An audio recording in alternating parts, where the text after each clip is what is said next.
Okay na. Purihin po ang ating Panginoon. Salamat po sa dakilang Diyos. Pasensya na po kung tinanghali po at nag-update po yung cellphone ko. Purihin ang Diyos. Salamat po sa inyo, Diyos, sa umagang ito. Ano po ay malapit sa inyo. At bago po tayo magsimula ng pag-aaral ng salita ng Diyos, tayo po muna ay manalangin. Hallelujah, hallelujah, hallelujah. Purihin po kayo, O Diyos, sa umagang ito. Maraming salamat po sa inyo sa panibagong kasiglahan at buhay at araw ng bagong umagang niliwanag na nasilayan namin sa umagang ito. Purihin po kayo at ngayon pong umaga ay patuloy po kami mag-aaral ng inyong mga salita.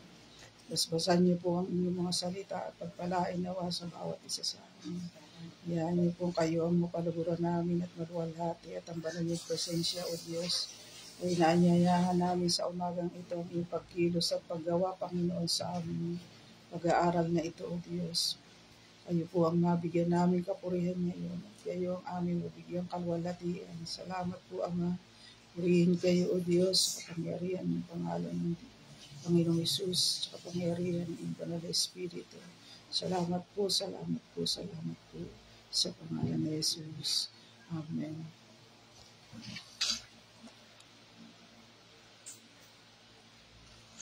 Hallelujah, purihin ang ating Panginoon. Tayo po ay may pag-uusapan sa aklat po ng Aklat ng Korinto, sa unang sulat ng Apostol Pablo, sa Aklat ng Korinto, sa Kapitulo 10, talata 32 at 33. At kung mayroon po kayong Biblia, ay makipagbukas po kayo sa akin at babasahin ko po yung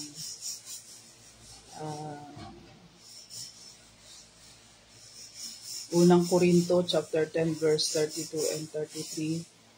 Ang sabi po rito sa 32, huwag kayong gagawa ng kahit anong makakatisod sa pananampalataya ng mga Hudyo o hindi Hudyo o sa iglesia ng Diyos. 33, sundin ninyo ang aking ginagawa, sinisikap ko na sa lahat ng aking ginagawa ay matutulungan ko ang lahat. Hindi ang sarili kong kapakanan ang aking iniisip, kundi ang kapakanan ng iba upang maligtas sila. Purihin po ang inyong mga salita. Palain po ito, Panginoon. Mahan niyo po kami, ang banal na presensya, Panginoon, ang maranasan namin ngayong umaga. Patuloy po namin nilalapit ang inyong mga salita sa inyo, Diyos. Patuloy po niyo kami samahan, patuloy po niyo kayo ay magpahayag sa amin sa kalagitnaan namin ng pag-aaral ng mga salita ninyo. Salamat po sa inyo sa umagang ito at pinupuri po namin kayo, pinasasalamatan sa pangalan ni Jesus. Amen. Ang ating pong pag-uusapan sa aklat ng unang Korinto, Kapitulo 10, talata 32-33, ay binigyan ko po ng paksa na makapagbigay lugod sa lahat ng mga bagay na ginagawa. At ang tema po nito ay nagsisikap, gumawa na nakalulugod sa harapan ng Diyos.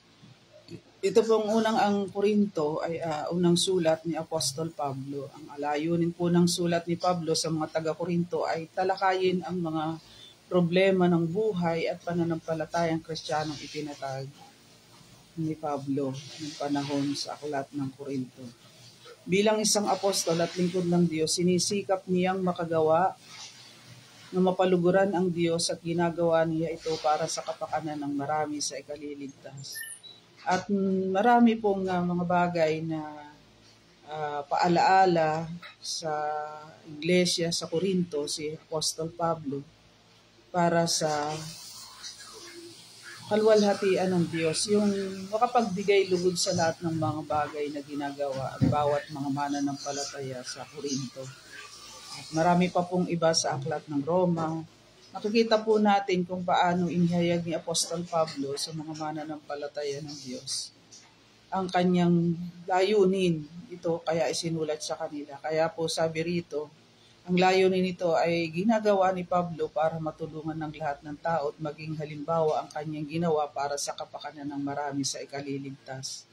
Kaya po ang unang bagay na makikita natin dito, unang punto na makikita natin ay basahin po natin, balikan natin yung ating teksto. Mayroon pong 2 punto rito na makikita para makapagbigay lugod sa lahat ng mga bagay na ginagawa. Una ay huwag kayong gagawa ng kahit anong makakatisod sa pananampalataya ng mga Hudyo o hindi Hudyo o sa iglesia ng Diyos. Ang una po ay walang sino mang maging sanhi ng pagkakasala. Give none offense. Sabi po sa King James. At makikita po natin yung palang mga sabi niya rito sa unang punto ay walang sino mang maging sanhi ng pagkakasala ay isa sa nakapagbibigay lugod sa lahat ng mga bagay na ginagawa natin sa harapan ng Diyos. Bakit po? Dahil tayo, pag gumagawa tayo at lumalakad sa kalooban ng salita ng Diyos at hindi po masasabi ng bawat isa sa atin na kahit tayo mananampalataya na hindi tayo nagkakamali. Hindi na tayo nakakagawa ng kasalanan. Pero sikapin po ng bawat isa sa atin na tayo talaga ay makalakad ng makapagbigay lugod sa lahat ng mga bagay na ginagawa sa harapan ng Diyos. Sapagkat ang nais ng Diyos, sabi rito, ang unang punto ay walang sino mang maging sanhi ng pagkakasala. At ito po yung sinabi ni Apostol Pablo sa mga mananampalataya sa iglesia sa Corinto. Kaya makikita po natin na sabi rito ay huwag magbigay ng anumang pagkakasala una sa lahat sa harapan ng Diyos. Give none offense to the Jews or to the Gentile. Ang sabi po rito ni Apostol Pablo sa aklat ng Roma 14:13 ay babasahin ko po yung Roma 14:13. Ang sabi po rito, kaya nga huwag na tayong maghatulan, sa halip iwasan na nating gumawa ng mga bagay na magiging dahilan ng pagkakasala ng ating kapatid. Ano pong sinasabi dito ni Apostol Pablo sa Roma? Sa mga mananampalataya sa Roma, sa iglesia. Sabi po rito, huwag na tayong maghatulan. Ibig sabihin, huwag iwasan na nating gumawa ng mga bagay na magiging dahilan ng pagkakasala ng ating kapatid. Ibig sabihin, mismo tayo ay huwag maghahatulan, tayo mismo mga nasa loob ng iglesia, sa sambahan, mga mananampalataya sa iglesia. At ang sabi nga ng salita ng Diyos ay magmahalan kayo bilang magkakapatid. Kaya nga po sabi rito, iwasan gawin ay iwasan gawin ay ang gumawa ng mga bagay na magkakasala ang mga kapatid. At ano po yung sinasabi rito ni Apostol Pablo na iwasan o layuan? O talagang pag sinabing iwasan ay talagang ilayo ito sa puso ng bawat mga mananampalataya. Ilayo sa mga pamumuhay yung mga magagamit ka sa kasalanan. At maraming bahagi sa atin sa ating mga bahagi ng ating katawan magagamit sa kasalanan, sa ating mga labi, sa ating mga mata, dahil na nakakita tayo, nakarinig ng mga bagay na siya nagiging dahilan ng ating pagkakasala. Ang sabi dito ay huwag tayong maghahatulan. Minsan ng mga tao talaga sa mundo ay maraming mga bagay na sa ating kapaligiran na talaga kung makikita natin ay makapangina. Pero ang sabi nga nung nagsalita kagabi sa revival sa District 8 sa Buangin, Door of Faith, ay huwag tingnan yung mga bagay na makapanghina, kundi ang mga bagay na mabubuti mula sa ating Panginoon para hindi tayo makapagbigay ng mga bagay na ginagawa sa pamamagitan ng paggawa ng kasalanan. At tayo ay huwag maghatulan. Yun ang sabi ni Apostol Pablo. Huwag maghatulan. Pag sinabing huwag maghatulan, talagang kailangan ay lakaran natin ang daan, pamamaraan ng salita ng Diyos upang malubos natin na tayo ay makapagbigay lugod sa lahat ng mga bagay na ginagawa natin sa harapan ng Diyos. At ang sabi ngay, huwag magbigay ng anumang pagkakasala. At sinabi mismo ito sa aklat ng Roma 14:13. give non-offense. Kaya tayo ay magtulungan bawat isa ng mga mananampalataya ng Diyos na iwasan na gawin ay ang gumawa ng mga bagay na magkakasala ang mga kapatid natin sa pananampalataya. Maging halimbawa tayo. Higit sa lahat sa harapan ng Diyos na tayo makalulugod. Lahat ng ginagawa natin, sikapin po natin makalugod tayo sa harapan ng Diyos upang makapagbigay lugod sa lahat ng mga bagay na ating ginagawa sa harapan ng Diyos. Kaya nga po ang sabi sa Acts 20, verse 8, ang sabi po rito, ang sabi po sa 28, sa Acts 20:28, sa aklat po ng mga gawa, sa verse 28, ang pong sabi rito, ingatan ninyo ang inyong sarili at ang lahat ng mga mananampalatayang pinababantayan sa inyo ng banal na Espiritu. Tayo po pala ay isa sa mga tagapangalaga. Kaya sabi rito sa 28, ingatan ninyo ang inyong sarili. Bantayan po natin ang ating mga sarili. Amen po ba? Bantayan natin ang ating mga sarili at ang lahat ng mga mananampalatayang pinababantayan sa inyo ng banal na Espiritu. Ibig sabihin, yung tinanggap natin na kapangyarihan mula sa banal na Espiritu ay isa sa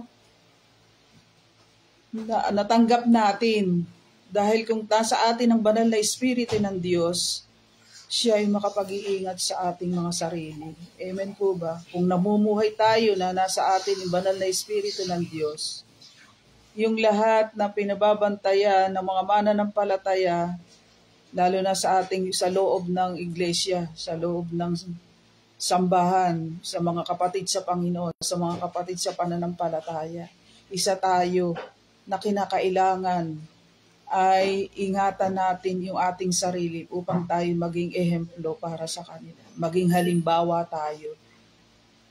Lalo na po sa harapan ng Panginoon kung paano natin sinisikap, paano tayo tinutulungan ng banal na Espiritu at yung ating mga kapatid sa Panginoon.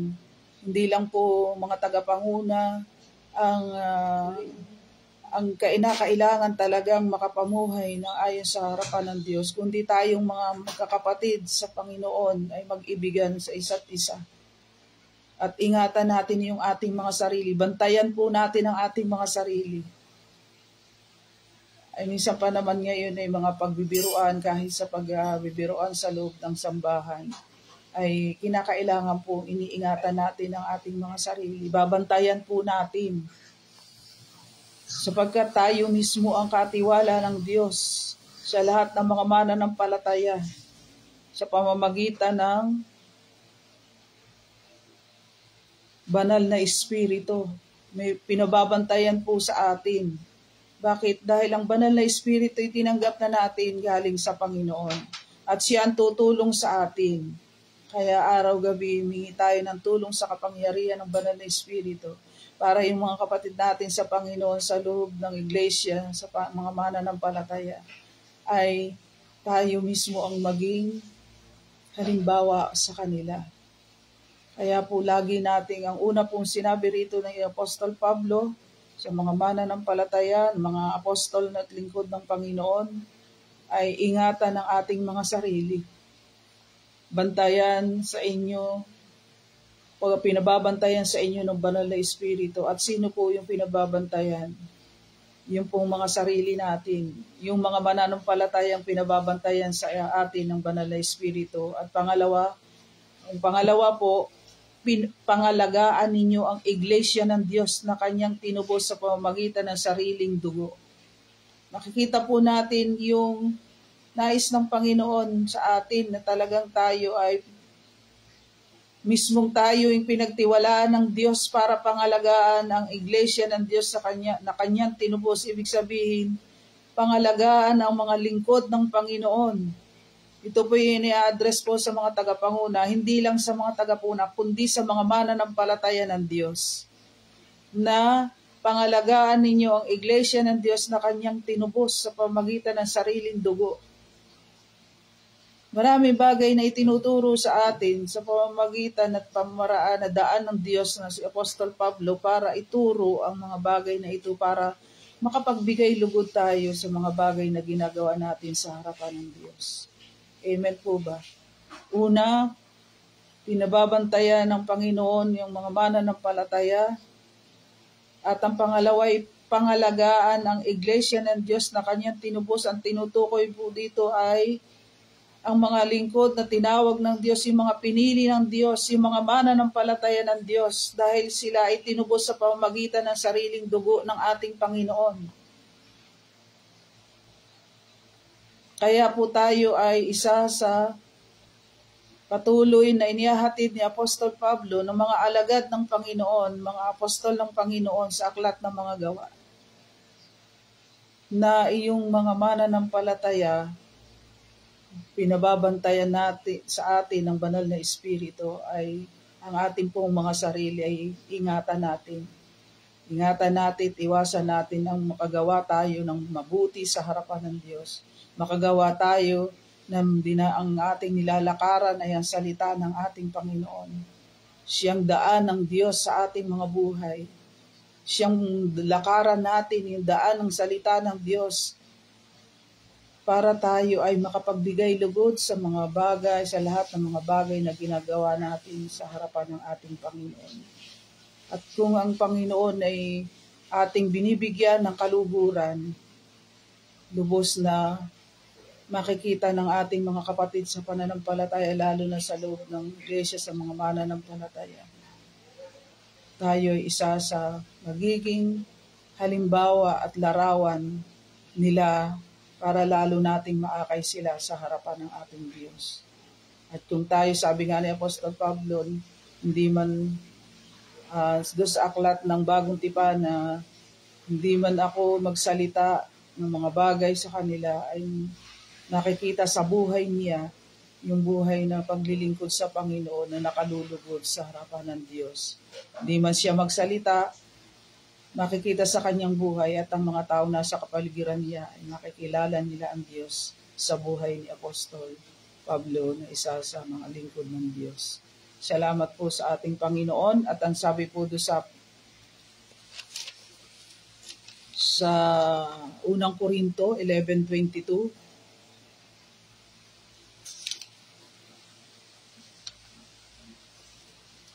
nakikita po natin sa 11:22 na ang sabi rito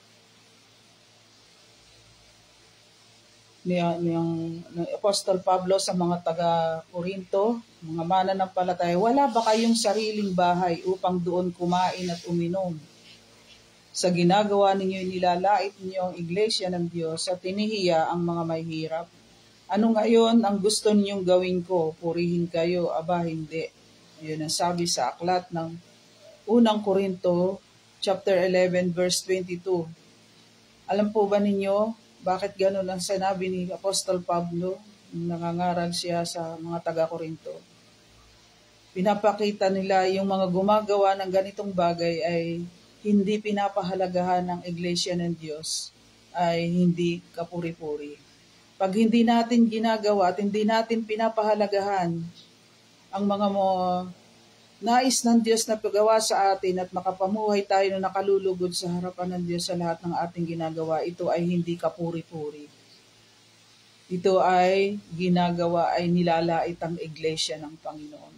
Kaya sabi sa unang Korinto sa 15:9, sabi ni Apostol Pablo, mismong siya ang nagsalita na ako ang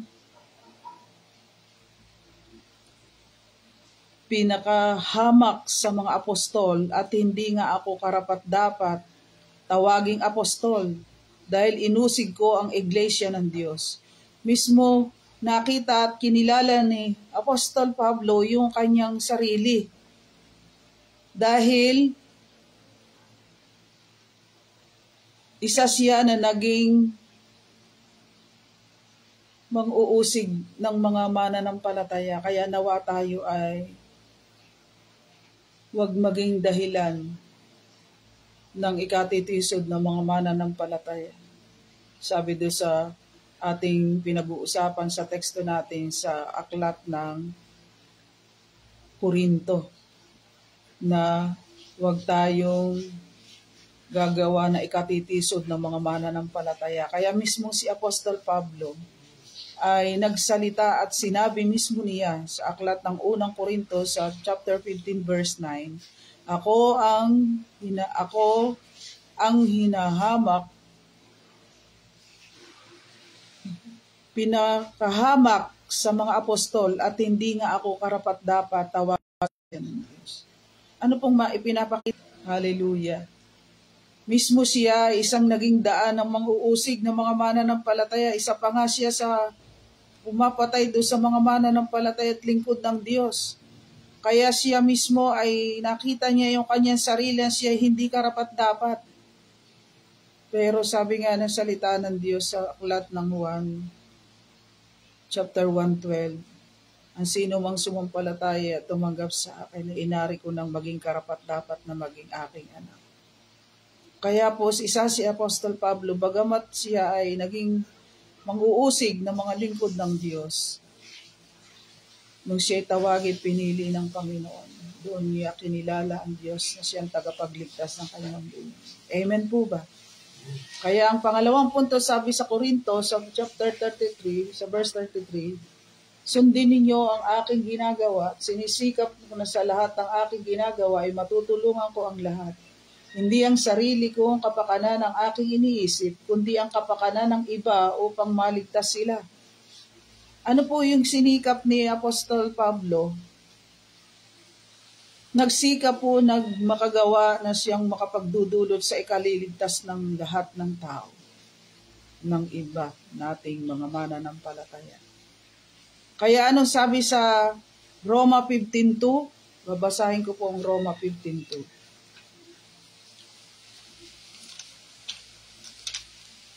Ang sabi po rito sa 15:2, babasahin ko po sa verse 1 hanggang 2. Tayong malalakas sa pananampalataya ay dapat tumulong sa mga kapatid nating may hina sa pananampalataya. Hindi lang ang sarili nating kapakanan ang dapat nating isipin. 2.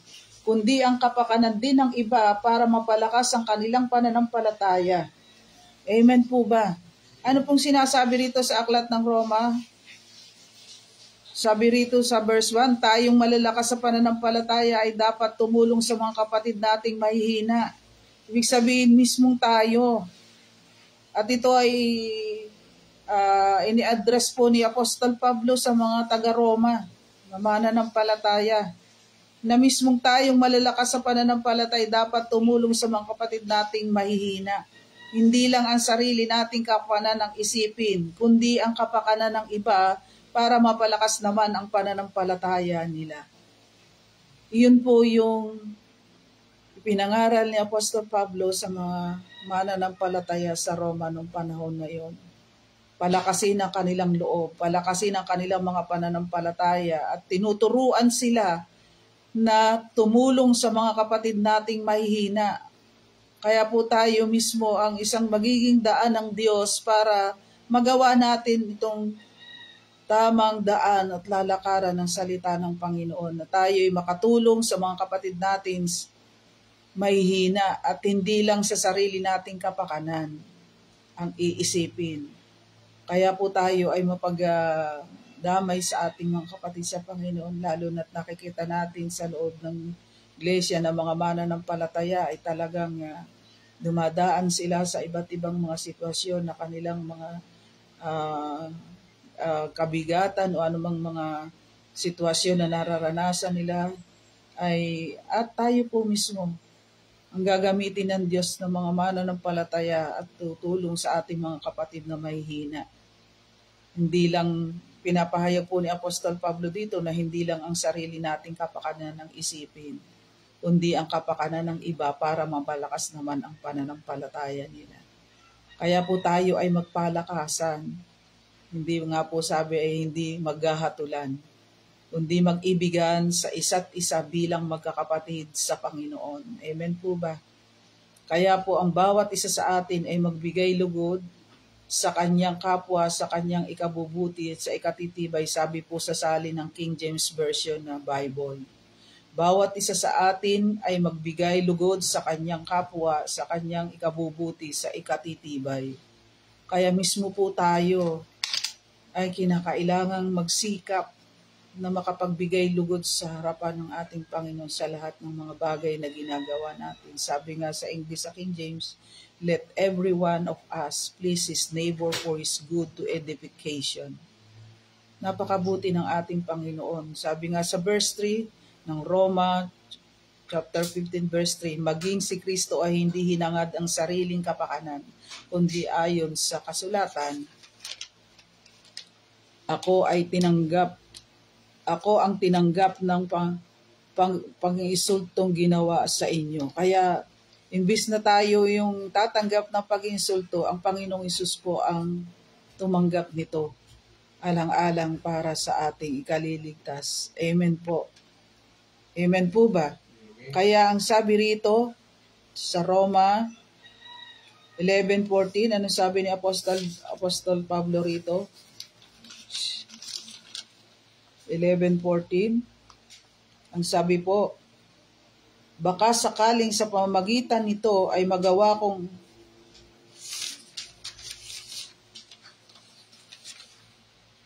sabi po sa 11:14 ng Roma,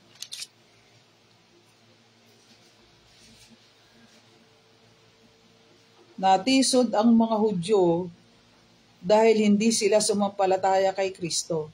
Ibig bang sabihin tuluyan na silang mapapahamak? Hindi. Pero dahil sa paglabag nila, nabigyan ng pagkakataon ang mga hindi Hudyo na maligtas at dahil dito, mahigit ang mga Hudyo. Ngayon, kung paglabag at pagkabigong ito ng mga Hudyo ay nagdulot ng malaking pagpapala sa mga hindi Hudyo sa buong mundo, gaano pa kaya kalaki ang pagpapalang maidudulot kung makumpleto na ang buong bilang ng mga Hudyo na sasampalataya kay Kristo.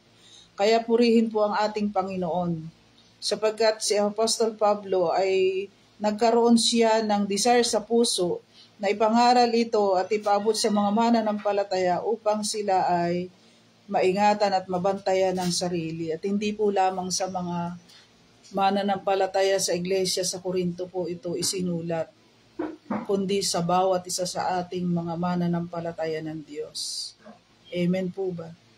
Kaya nawa po ang bawat isa sa atin, lubusan nating lakaran at ating palakasin bilang tayo yung mga malakas sa pananampalataya ay palakasin natin, tulungan natin ang mga nanghihina. Sapagkat hindi lang yung sarili nating kapakanan ang ating isipin, kundi ang kapakanan din po ng iba. Maging lubos ang ating paglakad sa kalooban ng salita ng Diyos at pakikita ng Diyos sa atin ang tama at daan ng pamamaraan upang tayo isa sa maging daluyan ng Panginoon para sa mga kapatid natin sa Panginoon. Kundi ang payo ni Apostol Pablo sa aklat po ng Corinto sa Roma ay ingatan natin, bantayan natin yung ating mga sarili upang malubos na tayo ay laging makapagbigay lugod sa lahat ng mga bagay na ating ginagawa sa harapan ng Diyos. Magtulungan tayo, mag-ibigan tayo sa at isa bilang magkakapatid sa Panginoon. Mismong tayo ang magiging kalakasan ng bawat mananampalataya, lalo na yung mga dumadaan sa mga pagsubok, dumadaan sa mga sitwasyon na mahihirap, lalo na sa Lugaya po ngayon, maraming mga kapatid natin sa Panginoon na talagang dinaanan ng pagbaha ng mga kapatid natin sa Panginoon ay mayroong lugar na talagang dumaan sa kanila yung ganung bahagi. Pero tulungan natin sila sa pananalangin na sila ay bigyan ng lalo pang tatag sa paglilingkod sa Panginoon.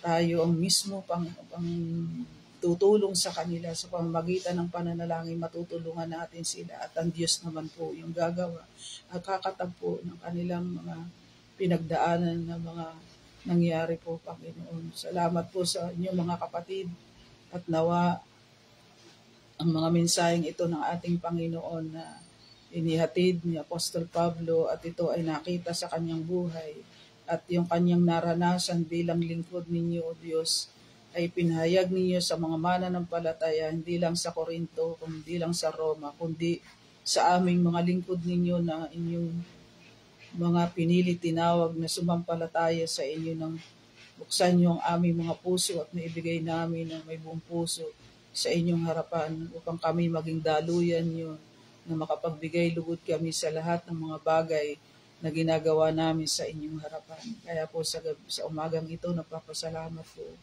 ako sa inyo, Panginoon, at sa mga kapatid namin na nakiisa sa inyo pong gawaing ito. Naway makapagbigay lakas ito sa aming mga buhay, pananampalataya at maging hamon sa bawat isa sa amin. Kami ay inyong pinili tinawag upang kami ay inyong paalalahanan, bigyan ng babala at salamat po sa inyong lingkod na si Apostol Pablo. Sa kanyang mga pangaral at kapahayagan ay binubuksan niyo lagi ang aming mga puso para kami ay lalo pang matutunan namin na maibigay sa inyo ng lubusan, makapagbigay kami sa inyo ng lubusan na kalulugod sa lahat ng bagay na mga ginagawa namin sa harapan niyo. Lalo na din po sa mga kapatid sa Panginoon, na ang turo ninyo, Panginoon, ay kami matuto na mag-ibigan sa isa't isa bilang magkakapatid. At salamat sa mga mensahe ng inyong mga salita. Pinupuri po namin kayo, O Diyos, sa umagang ito. At patuloy po niyo kaming laging pangungunahan at ang banal na Espiritu po ninyo, Panginoon, ay lagi siyang gumabay sa amin, panguna sa amin, para kami ay sa harapan ninyo ay lagi kami nakapagbibigay lugod at kapuri-puri sa inyo, O Diyos. Kaya po, Panginoon, narito kami na nagpapakumbaba ng aming puso. Pagpalain niyo po ang mga salita ninyo. At patuloy po niyo itong ilagay ng may rema sa aming mga puso upang ito, O Diyos, ay lalo pa namin maging kalakip, laging maging kalakasan namin, katatagan ng aming mga pananampalataya. Siya namin kalakasan at pag-asa, Panginoon. Basbasan niyo po itong lubos sa aming mga puso at buhay espiritual. Tulungan niyo po ang mga salita niyong ito, O Diyos. Sa buhay namin, O Diyos, ay lubos namin itong malakaran, lubos na masunod sa aming mga buhay. Kagaya ni Apostol Pablo kung paano siya talaga naging inyong lingkod, bagamat siya isa sa naging manguusig ng inyong mga lingkod, Panginoon. Pero nung tawagin niyo, piliin siya, Panginoon, na isa sa bigyan niyo siya ng kapangyarihang maihayag ang inyong mga salita. At salamat po at isa siya sa ginamit niyo para sa amin upang makita namin ang lubos na katotohanan na nais niyo ayon sa inyong kalooban para sa bawat isa sa amin. Panginoon, dagdagan po niyo ang aming mga pananampalataya na may lubos na malapit at tamang relasyon sa inyo. Makilala pa kayo ng lubusan at patuloy na malakaran namin ang lubos ang nais at kalooban niyo sa inyong mga salita sa aming mga buhay. Basbasan niyo po, Panginoon, sa umagang ito ang mga anak ninyo at lingkod ninyo na nakipag-isa at nakipagtipon sa gawain pong ito. Saan man na kaabot ang gawain niyo ito, Diyos, ang mga salita niyo ito, Panginoon, ay tulungan mo po kami at tulungan po niyo ang bawat mga kapatid namin sa pananampalataya. Na matutunan namin ang lubusan, sumunod sa kalooban ng inyong mga salita upang mapaluguran namin kayo, O Diyos, araw-araw sa aming mga buhay. Salamat po sa inyong mga mensahe. Salamat sa halimbawa ni Apostol Pablo sa ginamit niyong lingkod sa amin na siyang nagturo sa amin. Siya nagpapahayag sa amin sa lahat ng mga bagay upang kami, O Diyos, sa harapan ninyo ay mabigyan kayong kaluguran sa lahat ng mga bagay na ginagawa namin sa inyong harapan. Pagpalain niyo po ang inyong mga lingkod at buksan ang kanilang mga puso. Pagpalain niyo po sila. At sino man pong nakipag-isa po sa ngayon umaga, pagpalain niyo po sila at abutin ang inyong mapagpalang kamay. At lubos na lalo pang mapalakas at tumatag sila sa mga pananampalataya sa inyo. Lalo pang hanapin kayo ng lubusan ng puso ng bawat isa sa amin at lubos pa namin kayong makilala sa aming mga puso at buhay paglilingkod. At salamat po, Panginoon, sa umagang ito. At akin pong dinadalangin ng lahat ng inyong mga anak na nakipag-isa at nakipagtipon sa gawain ito. Kayo po magpala sa kanila. Abutin niyo po sila. At lalo pang mapagpala sila sa kanilang mga pananampalataya at mga kapagpatuloy, maging matatag at maging daluyan ninyo sa kami na maging lubos na makalugod sa inyong harapan. At kayo po ang mabigyan namin kaluguran ngayong umaga at maluwalhati ay kayo. Salamat po, Ama, sa kapangyarihan ng pangalan ni Jesus. Amen. God bless po.